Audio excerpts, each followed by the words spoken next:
Stellar Crown is out and in full force, and we've already looked at the top 10 most expensive cards in the set. What about pull rates? Pull rates make and break a set. They really do. Take a look at Twilight Masquerade. Coming into Twilight Masquerade, people didn't really care about the set. They were like, oh, it's got no interest. No one really cares. It's a weak set. Whatever. Look at it now. Strongest performance set in the Scarlet and Violet era. In my opinion, well, actually, right now, I say in my opinion, right now it's outperforming Paldea Evolved. The set is came out in June, right? And on top of that, we're seeing the set bring us the biggest, most expensive card in the entire era.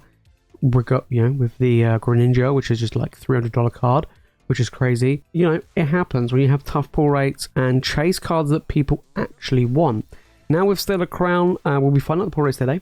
We'll be comparing it with the other sets like Twilight Masquerade and a few other sets in the Scarlet and Violet era for some, comparison and give us some idea of where the set is going to go in the future, right? Because I get asked a lot, is Stellar Crown worth buying? Should I pick up this card? Should I pick up that card? Should I pick up booster boxes? Right now, booster boxes are great because they're cheap. They're around $100, or they're around £100 here in the UK, so I do think they're pretty good. But then on top of that, cards. Should I get this card? Should I get that card? Will that card go up? Will that card go down? Right now, singles are super volatile. Sets just come out. A lot of them are dropping in price. We covered that. A lot of them have been dropping by 40, 50%, which is crazy. I do think there's some cards in the set that are going to perform very well. Squirrel and Bulbasaur, to me, are standout cards. The Terrapagos, I think, will continue to fall, but will stabilize. But apart from that, even though I love the Dash Bun, the rest of the cards in the set are kind of weak and poor. So, it'll be interesting to see how that's going to perform. But we're going to look at pull rates today. They'll make or break the set and decide whether or not we should invest in this or not. So let's jump in. All right, so we're on TCG Player. We've got the Stellar Crown pull rates. This is the data they've managed to get from 8,000 booster packs. So we take a look at this. We've got the hyper rares coming in. So we've got the gold cards in the set. Look at any hyper rare 1 in 137 packs. But for a specific one you want is 411. I believe that's actually tougher than some of the other sets, but we'll compare in a minute. Then we've got the special illustration rare, so if you're after those big cards, you look at any SIR and 1 in 90 packs, so that's just under 3 booster boxes, and for a specific one is 1 in 540. So that is actually a lot easier than Twilight Masquerade. Twilight Masquerade was nearly 1,000, which we'll compare to in a minute, but yeah, so a lot easier to get the SIRs, which will have an impact on the prices. If they're easier to find, easier to pull, means it is a smaller set. We could be seeing prices fall even more. That's really interesting. Illustration resin set, we got the Bulbasaur and the Squirtle coming in. So any IR is 1 in 13, and then for a specific one is 1 in 167. So you're looking at about 5 booster boxes to get a specific one, but you expect to get 2 to 3 in a box, which is not too bad actually. Then we got the ultra rares. You got the full art trainers, like the full art crystallized shiny stuff. 1 in 15, and then we have the specific in 1 in 163, so quite a few of those. And then we've got the Ace Trainer cards coming in 1 in 20, so probably on average 1 a box, maybe 2 a push, and then for a specific one you're looking at about 1 in 60, so a little bit easier for the Ace spec. So secret rare or Ace spec hit rate, so chance of opening at least 1 hyper rare, SIR, IR, UR, or AS is 20%. I believe that is actually easier than some of the other sets in the Scarlet and Violet era. We're going to be taking a look at each of them and comparing them back and forth to Stellar Crown to give us a better picture of what's going on. So we're looking at Twilight Masquerade, right? So it just came out before this one, the one with the big boom Greninja going absolutely crazy. Let's take a look. So gold cards. So for a specific one there was 1 in 879. In Stellar Crown, it was 400, so halved. So a lot easier to get specific gold. So yeah, a lot easier there even to get any. You're looking at 146, whereas now it's 137. So still a bit tough to get a gold, but to get a specific one, there's less of them, right? SIRs. So to get a Greninja was 1 in 941, or any specific SIR, and we've seen in Stellar Crown that it was 540. Whereas we take a look at the chance to get any, you look at 1 in 86 packs, whereas it's 1 in 90. So it's actually a little bit harder in Stellar Crown to find an SIR, but because the set is smaller, it's a lot easier to get the specific one you want. I mean, 1 in 540 packs is still pretty tough, but not Twilight Masquerade tough. Do you know what I mean? So illustration rare, Stellar Crown, we're looking at 1 in 13 and 1 in 167. 1 in 13 again, but 272. There are much less illustration rares in Stellar Crown. Twilight Masquerade is a larger set. Pull rates seem to be the same, right? Very consistent, seems to be the same, but just the size of the set basically makes that impact. Then we got ultra rares coming in, 1 in 15, that's pretty much the same, but then 1 in 316, whereas here, 1 in 15, 163. So again, we're seeing that basically cut in half. And then the A-spec cards, 1 in 20, which is the same, and then 1 in 120, which we see 1 in 60. Again, cut in half. It's basically half the size of the set. But then 20% to get a hit rate, 20% to get a hit. So pretty much the same as Twilight Masquerade. It's just the fact the size of the set is smaller, so it makes it a little bit easier than Twilight Masquerade, but the pull rates are still quite tough. Then we move on to Temporal Forces. We'll compare Temporal Forces as well. So here we got Hyper Rare. For any Hyper Rare is 1 in 139, whereas we have basically 1 in 37.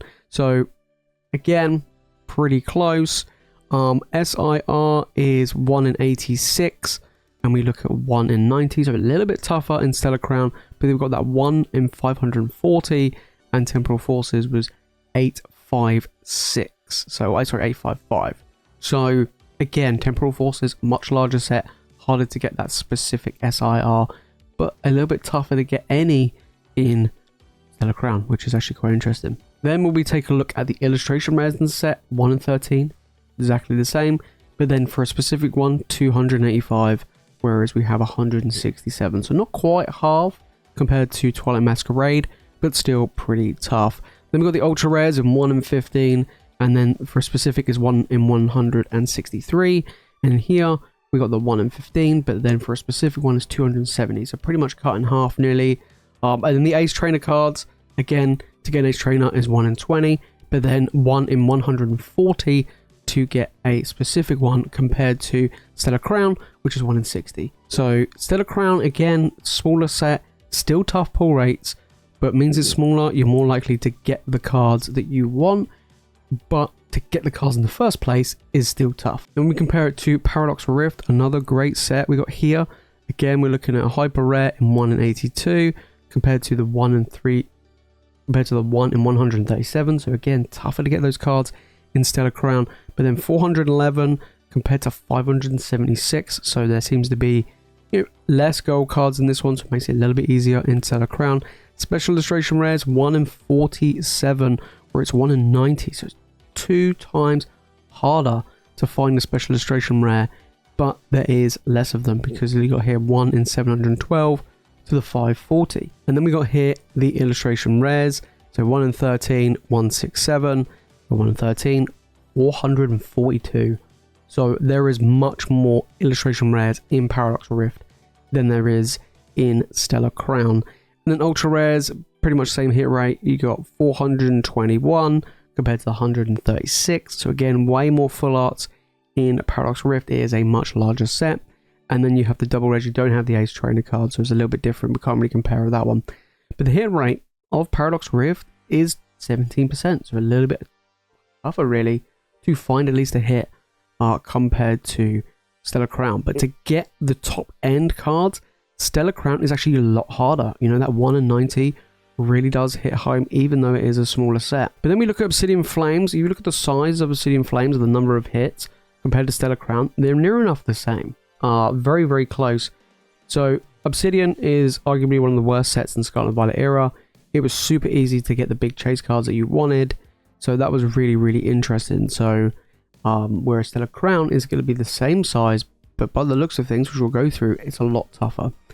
So here, things are done slightly different with Obsidian Flames. So the big top Charizard of the set was 1 in 216 packs, right? When we compare it to Stellar Crown, it's 540. It's super tough. 1 in 90 to get any SIR, whereas in Obsidian Flames, to get an SIR is 1 in 32 packs. So you are basically guaranteed to get a special illustration rare in every booster box of Obsidian Flames, whereas with Stellar Crown, it's like 1 in 3 booster boxes. So it's going to be super tough, and I think they deliberately made the pull rates harder. which is great, because in a way, it's going to make it that the cards are not going to just fall and crash like they did in Obsidian Flames, right? Charizard and Obsidian Flames' most expensive card are like $35, $40, which is kind of poor, and the rest of the set is not really worth much. But then when we look at some of these others, you got like the Ninetales is 1 in 160 for a illustration rare, same with the Cleffa coming in for an illustration rare in 160. When we compare, the illustration rare is 167. So the SIRs are, you know, pretty tough.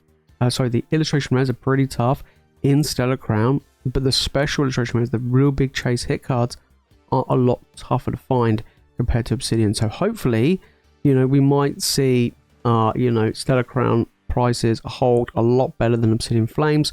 But when we compare it to the other sets like Paradox, Temporal, and when it comes to Twilight, because they're much larger sets, it's a lot harder to find those specific cards you're looking for. Right, so we got to keep that in mind. But yeah, when we look through the Stellar Crown, they break down everything of what you can expect to see in Stellar Crown to give you an idea of what you can find, and it's just showing you how many, you know, well, the chance of getting these and the percentage chances to find these in a certain amount of packs, right? You know, to find a double rare, which is just like a normal EX, you're looking at about 1 in 6 packs, so on average, probably get around 5 to 6 a booster box, which is pretty decent. Ultra rare, you're looking at about 1 in 15. And then we've got the A-Spec card, 1 in 20. And your illustration rares, you probably get about 2 per box. Maybe 3 if you're lucky, of the illustration rares. And then the SIRs are a lot harder. So on average, we're looking at around about 6 here. Another 2 there. So that's 8 hits, 8, 9, 10, 11. So you're probably looking about 12 hits on average is probably where you're going to be finding a lot, which is very similar pretty much to a lot of the booster boxes. You know, a lot of the sets we've seen is very, very similar. Like literally the consistency they've done is fantastic with like the ultra rares, the double rares, the A specs, the SIRs. Like we saw when we compare them to all the other sets, it's exactly the same. It just depends on just how many variety, how much is in that pool of rarity for you to have a chance to get that card. So I actually think it's looking pretty good. The fact is the special illustration rares are 1 in 90 is tough. It really is tough. And, you know, same with the illustration rares. That's why I think the Squirtle and stuff like the Bulbasaur will probably hold very good value. In fact, bounce back over time. There doesn't seem to be any great Ace Spec trainer cards in this set, which is kind of, you know, a bit of a shame. And of course, the double rares aren't really doing very well either, or even the ultra rares. But it seems to me the gold cards are doing pretty well. Illustrations are doing really well. Special illustrations are doing really well. This set pull rates, they're tough, but it's also easy at the same time. So you have it, guys. That's the pull rates of Stellar Crown. What are my thoughts? Tough pull rates, right? They're a lot tougher than some of the other sets and previous sets that we've seen. So similar pull rates to Twilight Masquerade. It's just the set is smaller. So if there's a specific card that you really want to get, you're more likely to pull it when you have the chance to pull that card. But the chance to pull that card is still tough, right? So it's like, I really want the Dash Bun in the set, right? It's a lot easier to get the Dash Bun when I do have a chance to get a special illustration rare, because there's less of them, but the chance to get a special illustration rare is still really difficult. So keep that in mind when opening up this set. It'll be easier probably to do a master set than it would be of the previous sets, just because it is a smaller set. But if you open up a smaller amount of packs, you're going to find it just as tough as Twilight Masquerade when it comes to finding the cards you want, which in turn will make sure that some of these cards will hold some of their value. I do think they're going to continue to drop, but it's not Obsidian Flames. It's more like Twilight Masquerade, but a bit smaller. If you've made this far into the video, guys, and you've enjoyed it, make sure to smash the like button, make sure to subscribe for more Pokemon content. Let me know your thoughts down in the comments about these pull rates. Have you found it tough to get the cards you want from this set? And what do you think about the pull rates? What products are better to open that you guys have found? I've heard ETBs have better pull rates than booster boxes. Some people have said triple pack blisters are better. Let me know what you guys are thinking, what you guys have found out in the comments, because it'll be really interesting. So far, I've only opened up booster boxes. I haven't opened up any other product.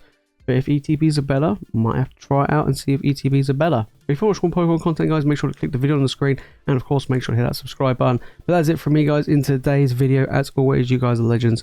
Thank you so much for watching, and I'll see you in the next one.